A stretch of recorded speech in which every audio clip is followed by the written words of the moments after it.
Hi guys, Danny here, and welcome to my mod review of the mod ElectriCraft by a completely new mod author. Nope, it's just Rika. This is Rika's, I don't even know, fourth mod that I've actually covered, I guess.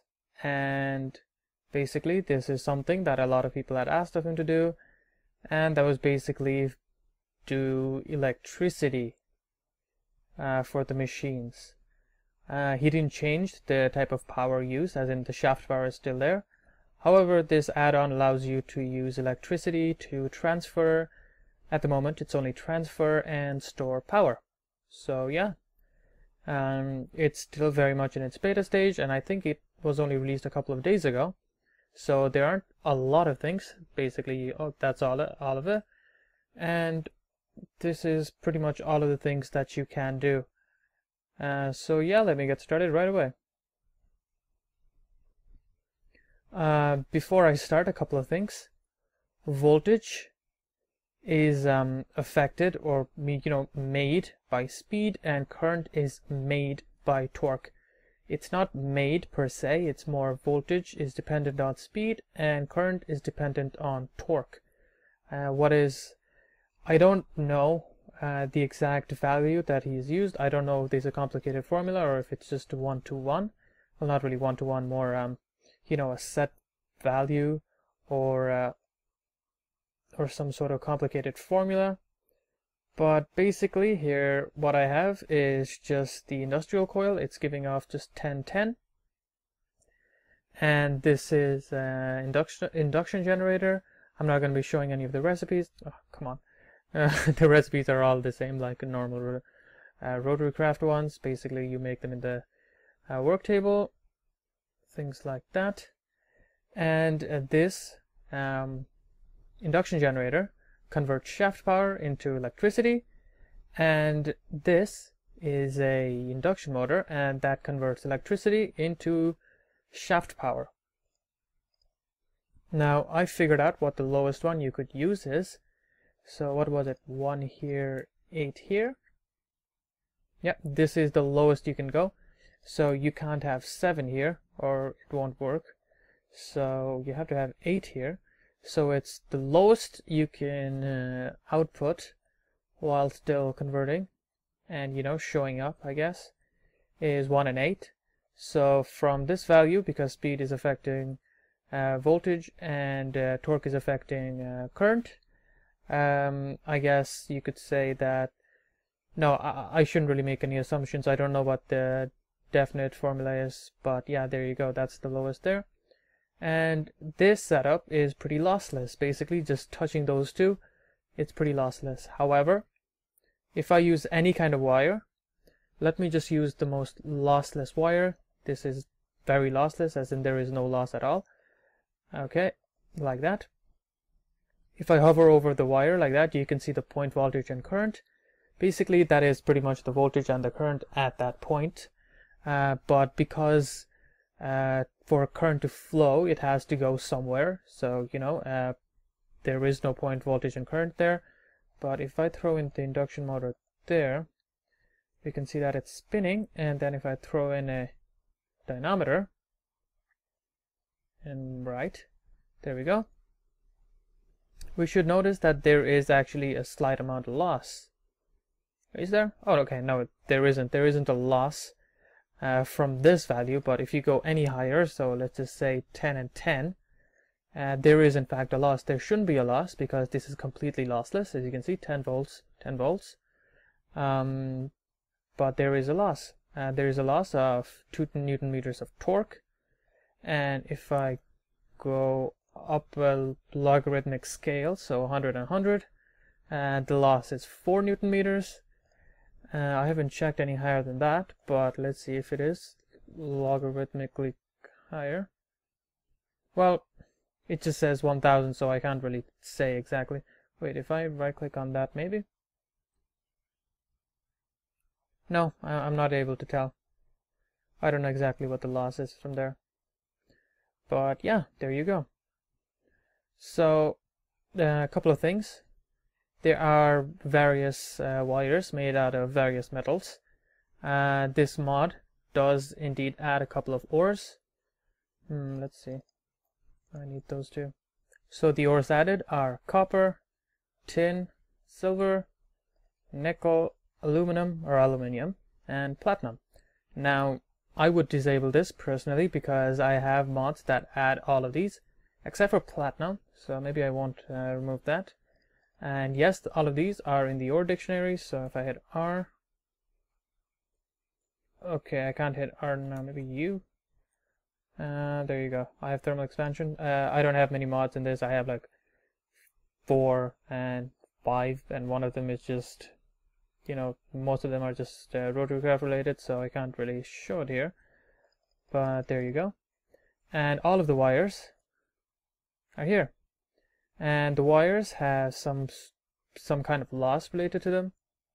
So I'll explain that here. What I have here is just the same kind of setup, 100 and 100. And if I look at any point, we can see that there is point voltage and point current. The current, well, I guess I should give some definitions of voltage and current. Voltage, I have my notes here, so voltage is the energy carried per charge, and current is the rate of flow of charge. So voltage is the energy that is carried by the charge or current. It's not really current, but let's just say current. And for that reason, current is never used up. It's always the voltage that's used up, because voltage is the energy that is pushing the current, so to speak. These are analogies. I would be beaten up by a professor if someone heard me say that, but it does help people understand. So as you can see, I have this set up here for a reason. Okay, let me just get a copper wire. Okay. And the induction and my dynamometer, like that and like that. Okay. What we should see is that the voltage is used up in the wires. Sorry, we can see there 76, 74, 72, 788. So it is quite lossy. But another thing we should notice is that when it's split like this, as in this is called parallel, when these machines are in parallels, we can see that the current splits up. So it's 12 here, it's 6 here, and 6 here. If this was divided further into 3, so like that, then it would be divided evenly amongst the 3. So I don't even need to put that there. So let me see. 12 there. So it'll be 4 there, 8 there, and then the 4 will go there, and the 4 will go there. So all of the current is split up evenly. It's not used up. And if I was to do this, if I was to get a induction generator and put it like that and bring back all of the currents, remember the voltage is the one that's used up, not the current. So in the end the voltage should be, sorry, the current should be the exact same. Okay, so I finished my little setup. So basically the point voltage there is 800 volts, 12 amps. Like I said, the voltage, which is the energy, is used up. There, there, there. So we can see different voltage values. And the current is, like I said, divided evenly amongst the parallel, the machines in parallel. And then I turn them into shaft power, and then from shaft power back into electricity. And then if I go to the end here, we can see that it is still 12 amps. It's still 12 amps, but the voltage value has gone down, so it's 790 volts there. We started off with 800, but the amp value is the same, because like I said, voltage is the energy, and current, even though it's divided, when it's separated like this, is not used up. So yeah. Now this won't be useful right away. You know, there aren't many machines to actually use the information with. But once more items are added to this mod, it will be very useful. It's good to have a little knowledge of electricity nonetheless. Now let's move on to the wires and their losses. Basically, all of the different wires have losses, different values and different numbers. All of the wires have very similar recipes. So steel wire is just 3 steel, tin is just 3 tin, and so on. Platinum, I just found out you can just use shiny ingots, so that's good, and you get 16 of those. So steel is the most basic one. It can allow it 16 amps to travel before it melts, and it doesn't just melts into lava, so you have to be very careful. And it also has a loss value, which is 64 volts per meter. So basically, from there to there is a difference of 64 volts, and that's if you use the steel wire. And then we have tin, which allows 4 times more, 4 times a larger value of current to travel, and half the loss. That's tin.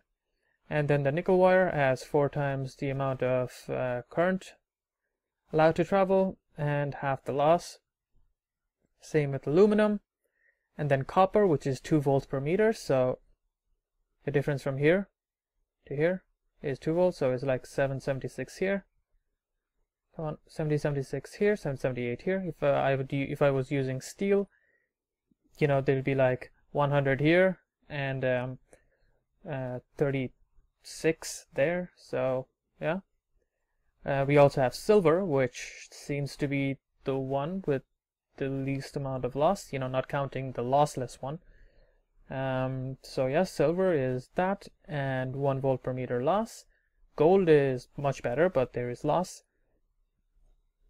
And platinum, which is twice as good as gold. I think from silver to gold it's only twice as good. No, it's much more than it's twice as good from silver to gold, and from gold to platinum is around twice, but it's 4 times as lossful. And then we have the superconductor, which is infinity. That's supposed to be infinity. I can't put on the infinity symbol by the keyboard, so it's just 2 O's rather. So it allows any amount of current passing, and it is completely lossless. Now, the way to make the superconductor is a bit different. Basically, first you have to make the superconductor wiring, superconducting wire. Well, that gives that away. So superconductive wire, which is that. But right away you can't place that down. What you need to do is, first of all, you need to create, where is it again? There you go. First of all, this is how you create the coating, I guess, or the case. And then after that, you have to get yourself liquid nitrogen, which you make using one of the machines. Come on, give me the recipe to make liquid nitrogen.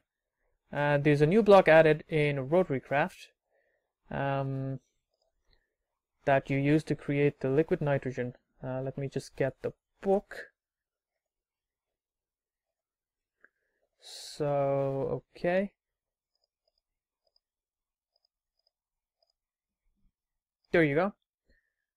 The refrigeration unit, you use this to create the liquid nitrogen, and then you use the liquid nitrogen in a machine from thermal expansion, the fluid transposer, and basically you add the liquid nitrogen in the superconducting wire to create the superconducting wire, but with coolant. And that works perfectly. But all of these wires do have another thing that you have to be careful of. This should be pretty simple. They shock you. Not only do they shock you, they sort of like throw you into the air. Okay, I'm gonna die here. Oh, I didn't. Okay, thank God. So you can do some pretty hilarious things like cook meat. Well, not cook meat, kill animals really quickly.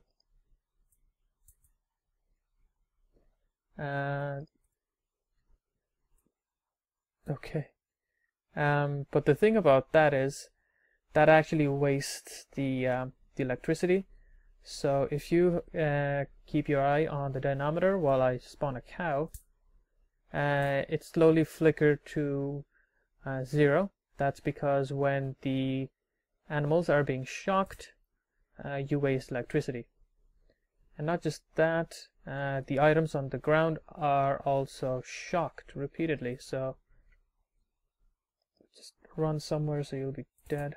There you go. The items were destroyed as well, so you have to be very careful even while approaching these guys, because you'll be shocked like hell. So yeah, that's that. And to get around that, what you use is wool. You basically coat the wire in insulation, which is basically wool, and that basically creates the insulated version of the wire. So for example, instead of copper wire, let me just use the insulated copper, which works exactly the same numerical wise, like that. And if I go to survival, I can touch the wire there. See? Touch, nothing. I can jump on it and everything. But if I jump there, I wanted to jump there. I was shocked before. There you go. So yeah, it's best to coat the wires as soon as possible. We also have a couple of more blocks, I guess. Well, there are the batteries. There are 6 different kinds of batteries, each one using different materials. So redstone battery, lustrous, procyon, I don't know how to pronounce that, graphene, auroral, and etc. Basically, they use either dusts of different kind, and then you create gems of different kind to create the gems used in the battery, and they basically hold different amounts of power. So let's see, that's the one that can hold the most power, and that's the one that can hold the least amount of power.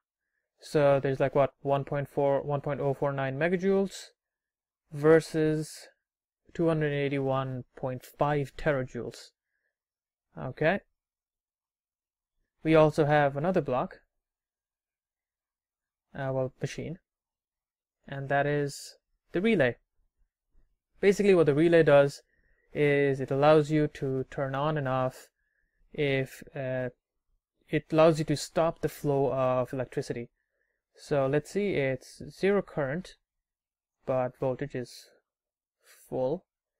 Voltage is also called potential difference. It's the difference in potential, or energy if you must, between 2 points. So that doesn't really apply here, but if I turn, both of these are turned off. Oh yeah, the other thing about the battery is you can just throw electricity in them, just from the side. But to take out electricity, you have to connect the wires to the top, and then you have to flick the lever. So at the moment, both of those batteries are full up. Let me just get the best battery, stick that there, and we can see that it's draining the power, and that's lowering its power, and that's because the lever is on. If I turn the lever off, it won't let the current travel. If I turn that on, it will let the current travel. So yeah, point current, and there you go. The relay, like I was saying, allows you to turn on and off the flow of current. So at the moment, all of the current is traveling through there, but if I flick this switch, 7 there, 1 there, and 6 there, 1 there, 1 there, 1 there. Like I was saying, because these guys are all in parallel, they all get equal amount of current. So it's like 1 there, 1 there, 1 there, 1 there, 1 there. The opposite of parallel is series. So this isn't technically true, but you can say that this piece of wire is in series with this piece of wire. So say if I was here, this piece of wire is in series with this piece of wire. So why is this not giving out power? Is it? Sometimes these sometimes the wires the WAILA stops working, and you just have to break the block and put it back, and it starts working again. So there you go. So technically, you could say that this piece of wire is in series with this piece of wire, and machines or items in series have the same current but different voltages, and when they're in parallel, they have different currents but the same voltages. That's going to come useful later on. So yeah, that's that. So right now there is current flowing. If I turn this off, there's going to be no current flowing. Now to show the melting of the wires and why you should always use the best wire as soon as possible. So go to silver or gold or higher as quickly as possible, because you could do this to yourself. Copper is at mid tier, so you know that's still pretty good. Let me use the worst one, which is steel. So right now nothing happens because, like I said, it needs to have a destination for the current to pass. So, and this is on, so as soon as I connect that there, that should melt. There you go. That's because the current was way too high. Let me just get rid of this. The current was, what was it, 32? That is, I think, the output current from the batteries, and the current that can be handled by the steel wire, the maximum is 16 amps. So if you want to use the battery safely, you're going to have to use the thing one higher from steel. So we can't use steel. So if I use tin wires, this should work like that. And there you go. Okay, the lever was melted off.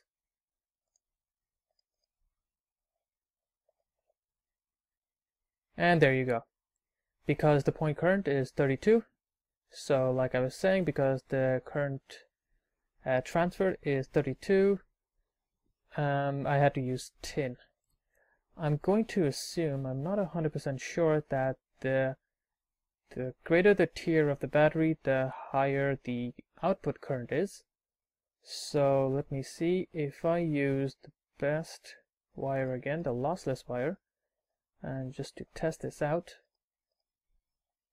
and to use the best battery to give me some time, let me check this.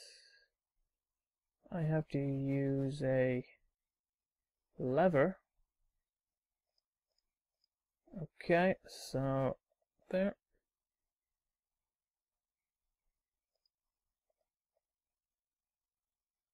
Oh, okay, all of the power is transferred right away, so I couldn't see it all.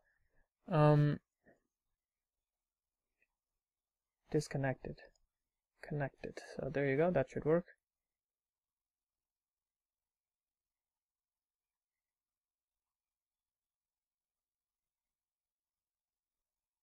One amp. It's getting such a small amount of current that I can't really test this. So let me just break the connection with the rest of the guys. So all of them, come on. Okay, so there should be only one place for this to go. Flip this off, let it get a bit of electricity. And if I flick this, I can check it right away. I think that's at 240. It was a very high value nonetheless. So let me go over to the last machine, which is the resistor. And the resistor does what it's supposed to do, which is it restricts the flow of the current. So the way the resistor seems to work is that it has a current limit, that is the amount of current that it allows to transfer. Okay, so I have the little setup here again. I have a ridiculous amount of speed and torque going, but I have that connected But basically okay, I have to break this, put it back here. Okay, you can see that. But it's only 2 amps. Why is it only 2 amps? Well, basically this current limiter here only allows 2 amps. So I can't make it go any higher than 2 amps. So that's how the resistor works. If I break this, put a normal wire, the current goes a lot higher. So it's 12 amps. And it's 12 amps here, and the output is 12. But if I was to put in the resistor again, where is the resistor? Okay, find the resistor. Okay, there it is.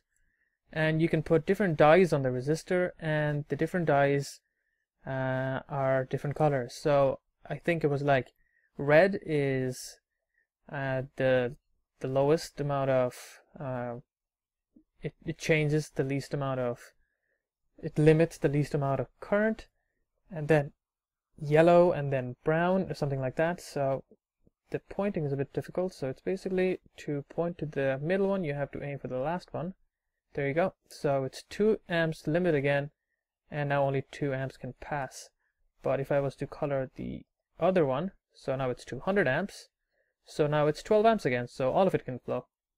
And if I color the last one, it's 2200 amps, and then it doesn't really matter because it's already at its highest. Throw in the resistor again, and get the other dye, which is yellow.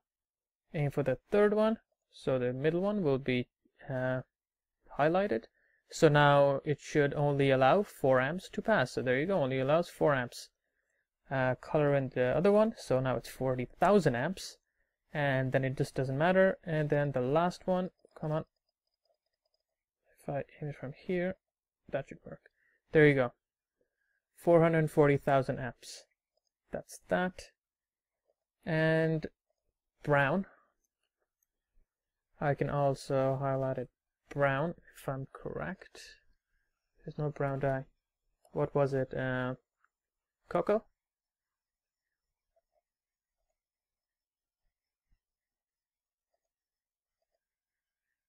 There you go. It limits to 1 amp, and now only 1 amp can flow. Highlight the other one, the second one. So the first one is highlighted or colored, and now it allows only 10 amps to go. Aim from this side for the middle one. Now it's 110, and it allows all of it to flow. So there you go. That's how the resistors work. Now let me check back on this because I really want to know. I think that's what it is. Basically, the higher the tier of the battery, the more current you can pass. Because at the moment, this guy here can only create 12 amps is the highest that I've seen so far. So I think this guy can only create 12 amps, regardless how much power you put in, because over here I had like the ridiculous number on both sides, but it was only passing 12 amps altogether. So I think if I flick this lever and check this, it should be a lot higher. 128 amps. So there you go. It could be like 12, and then 4 times that, and 4 times that, and 4 times that, or whatever the value, till you get to a ridiculous number. So there you go. The higher the tier of the battery, the higher the output current. So yeah, that is everything, I think. I also added in a lot of extra information because, like I said, this is my field, so I know a lot of information on this. And I think the information is going to be useful once Reka adds a lot more machines. So there you go.